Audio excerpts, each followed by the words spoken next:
विधानसभा का मानसून सत्र चल रहा है, जहां एक और झारखंड के ये युवा जयपाल सिंह मुंडा स्टेडियम में जेपीएससी और जेएसएससी घोटाले को लेकर बैठे हुए हैं अपनी मांगों को लेकर। वहीं दूसरी ओर झारखंड विधानसभा के गेट पे विपक्षी दल के विधायकों के द्वारा धरना दिया जा रहा है। साफ तौर पे विधायकों का कहना है कि हेमंत सोरेन सरकार जेपीएससी जेएसएससी जो घोटाला हुआ है उसमें निष्पक्ष जांच करे, सीबीआई से जांच करे और छात्रों की मांगों को सुने, छात्रों की मांगों को पूरा करे। जब तक छात्रों की मांगों को नहीं सुना जाता है, उनकी मांगों को नहीं माना जाता है, तब तक सदन नहीं चलने देंगे। वहीं हेमंत सोरेन सरकार के जो मंत्री हैं इरफान अंसारी, शिल्पी नेहा तिर्की और जितने भी विधायक हैं जो सत्ता पक्ष के हैं, उनका साफ तौर पे कहना है कि ये बीजेपी का प्रोपेगेंडा है और बीजेपी सबसे पहले अपने गिरेबान में झांक के देखे, उसके बाद हेमंत सोरेन सरकार पे आरोप लगाएगा है कि जहां जहां बीजेपी की सरकार है वहां भी घोटाला हुआ है। ऐसा सत्ता पक्ष के मंत्रियों और विधायकों का कहना है। कल भी मंत्री इरफान अंसारी का साफ तौर पे कहना था कि जेपीएससी जेएसएससी में किसी प्रकार का घोटाला नहीं हुआ है, किसी प्रकार का लीक नहीं हुआ है। सरकार इसमें गंभीर है, जांच कमेटी बैठा दी गई है, जांच कमेटी के रिपोर्ट आने के बाद ही इसमें कुछ निर्णय लिया जाएगा। ये इन लोगों का चाल चलन चरित्र सब चीज अलग अलग होता है, सब अपने स्वार्थ के अनुसार होता है। इन लोगों को युवाओं के पीड़ा से, बेरोजगारी से, शिक्षा से इनका कोई वास्ता ही नहीं है। सब चीजों को तो ये निजीकरण करने में उतरे हुए हैं सदैव से। अब यहाँ पे जब चीजें उजागर होके आई हैं, राज्य सरकार उसमें तत्परता से काम कर रहा है। अपने शासन में अपनी सरकार ने अपने संस्थाओं के ऊपर जांच बैठाया है। हिम्मत है तो अपने राज्य में, बीजेपी शासित राज्य में ऐसा करके दिखाए ये लोग।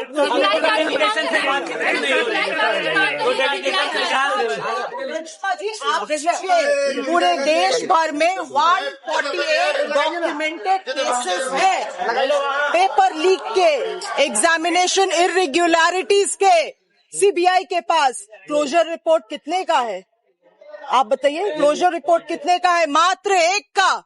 कैसे किसी संस्था पे विश्वास करेगी? और हमारे सीआईडी के तरफ से जो जांच की जा रही है, लगातार परिणाम आ रहा है। आप लोग को, मीडिया से भी मेरा निवेदन है कि पूरा स्वस्थ तरीके से चीजों का, पारदर्शी तरीके से आप लोग चीजों को परोसने का काम करें। जिस तरह से झारखंड में गोदी मीडिया आ गई है, ये तो आप लोगों के ऊपर चुनौती है। अब आप लोगों को सच को सही तरीके से परोसने का काम करना है, नहीं तो इसी प्रोपेगेंडा का हिस्सा झारखंड भी बन के रह जाएगा। सब सोच समझ के हो रही है और समाधान की ओर जा रहे हैं। समाधान के लिए ये चीजें चल रही हैं, होगी बातें होंगी। क्या हुआ मंत्री जी? कुछ समय तय हुआ कब मुलाकात होगी? नहीं, ये हो जाना चाहिए। आज इन्फॉर्मेशन आएगा, वार्ता तो होगी, बातचीत होगी, क्योंकि हम चाहेंगे जरूर कि स्टूडेंट के तरफ से ही उसका समाधान क्या होगा, उसके विषय में उनकी राय आए। स्टूडेंट सबसे ज्यादा आपसे नाराज है सर। बोले छात्रवृत्ति नहीं दे रहे, हर हफ्ते बोल देते कि अगले हफ्ते मिलेगा, एक हफ्ते में हो जाएगा, 2 हफ्ते। स्कॉलरशिप अगर स्टेट की बात होती तो हम लोग उसको तुरंत, देखो केंद्र एक सिस्टम ही ऐसा बन गया है। जैसे एससी का बहुत अच्छा है। एससी का होता क्या है कि हम पैसा दे देते हैं तो सेंटर उसको दे देती है, मतलब उसका अकाउंट में दे देती है। ओबीसी और एसटी के लिए अलग है, वो देगा तब हम दे सकते हैं। तो यही सिस्टम अगर दोनों निकाल देगा ना, छात्र। लेकिन आप तो हमेशा बोले सर कि हम जो है अगले हफ्ते दे देंगे, अपने हिस्से का दे देंगे। आया हिस्से का भी पैसा आ रहा है, हम लोग दे रहे हैं, आ रहा है, दे रहे हैं। सरकार का स्पष्ट मंतव्य, छात्रों से वार्ता के लिए दरवाजे हमेशा खुले हैं। छात्रों का प्रतिनिधिमंडल का जब सूची आएगा, सरकार वार्ता करेगी और समाधान करेगी। और आपके माध्यम से छात्रों से भी एक अपील, आप अपने इस स्वच्छ भविष्य के आंदोलन को राजनीति करने वाले लोगों के हाथ में गिरवी न रखें। ये राजनीति करने वाले लोग जिनके पास इतना नैतिक साहस नहीं है कि पहली दूसरी जेपीएससी में अपने परिवार के, अपने रिश्तेदारों के सीबीआई जांच के बाद भी इस्तीफे के बगैर नौकरी करा रहे हैं, किसी मेरिटधारी, किसी योग्य छात्र के का अधिकारों का हनन करके वो आज आपकी बातों को करने का दावा कर रहे हैं। तो मैं आपके माध्यम से छात्रों से अपील करता हूं कि छात्रों के मुद्दों को सरकार बड़ी गंभीरता और संवेदनशीलता के साथ समाप्त करना चाहती है, लेकिन छात्र भी इस मामले में सजग हो जाएं कि कल तक जंतर मंतर के जो छात्र थे उनको देशद्रोही कहा गया इसी भारतीय जनता पार्टी के द्वारा, और आज छात्रों के हितों को पर कुठाराघात करने के लिए पूर्व महाधिवक्ता का नाम प्रतिनिधिमंडल में डाला गया है। ये छद्म राजनीति नहीं चलेगी और हम निश्चित रूप से यह मान के चलते हैं कि छात्र भी इन चीजों को गंभीरता से देख रहे होंगे और उनके तरफ से जो रिस्पांस आएगा,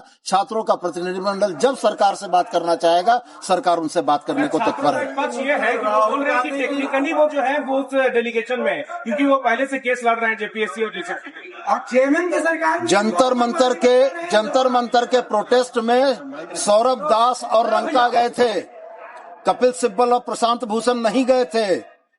क्या नजीर प्रस्तुत कर रहे हैं ये?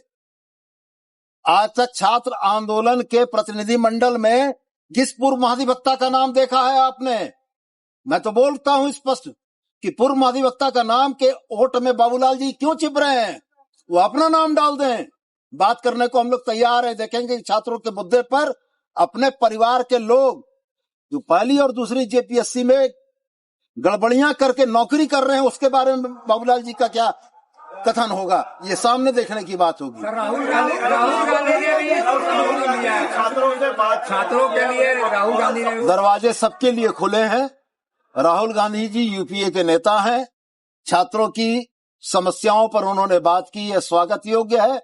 वह भी चाहते हैं कि संवाद के माध्यम से छात्रों की समस्याओं का समाधान हो। आपके मंत्रिमंडल में भी एक मंत्री है जिनके रिश्तेदार जेपीएससी 2 में शामिल होकर इस्तीफा का मांग करेंगे। मैंने तो सबके लिए कहा कि अगर शुचिता और नैतिकता की बात आप करते हैं तो सबसे पहले अपने रिश्तेदारों का इस्तीफा दिलवाइए। हम लोग विरोध प्रदर्शन कर रहे हैं, छात्रों की मांग को रख रहे हैं। सरकार को छात्रों की मांग को सुनना होगा और ये जो सरकार चल रही है, कान में तेल डाल करके जो सोई हुई सरकार है, जो कहती है कि हम छात्रों के हित ऐसी सरकार है, उसको आईना दिखाने का काम हम लोग कर रहे हैं।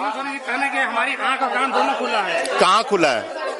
कल तो डेलीगेशन टीम गया हुआ था ना, छात्रों का डेलीगेशन टीम। उनके पास इतना सा भी वक्त नहीं था कि डेलीगेशन टीम के साथ भेंट मुलाकात करे। अगर छात्रों के प्रति आंख नाक कान उनका खुला हुआ है तो कल जो टीम गई थी उससे मुलाकात क्यों नहीं किया सरकार ने? जांच कमेटी भी तो बैठाए हुए हैं, उस पर सहमति नहीं बनी कि सरकार की क्या जरूरत है और वकील की क्या जरूरत है, क्योंकि सरकार जो है चाहती नहीं है कि छात्रों की मांग को पूरा करें। 1.5 घंटे छात्रों को बैठने के बाद मुलाकात करना पड़ेगा, ऐसा है क्या? डेलीगेशन वहाँ गया था, धरना स्थल गया था, बातचीत सहमति नहीं बनी। तो जब सरकार चाहती ही नहीं है कि मांग को पूरा करें, साफ बात है सरकार नहीं चाहती है और सरकार को सुनाने का काम हम सभी एनडीए के लोग कर रहे हैं। जांच कमेटी क्या जब कहते हैं उनके मंत्री का नहीं कहते हैं कि यहाँ पर गड़बड़ी हो रही है, विभाग में गड़बड़ी, तो परीक्षा क्यों नहीं रद्द कर रही है सरकार? ये तो आज का मामला नहीं है, कई वर्षों से बीजेपी की सरकार थी, उस समय से भी जेपीएससी का मामला उठ गया। तो बीजेपी के समय से भी था, तो हम लोगों ने नियुक्तियां भी की है। हम लोगों ने जो लोग संदिग्ध लोग थे उनको हटाने का भी काम किया, लेकिन ये सरकार क्या कर रही है?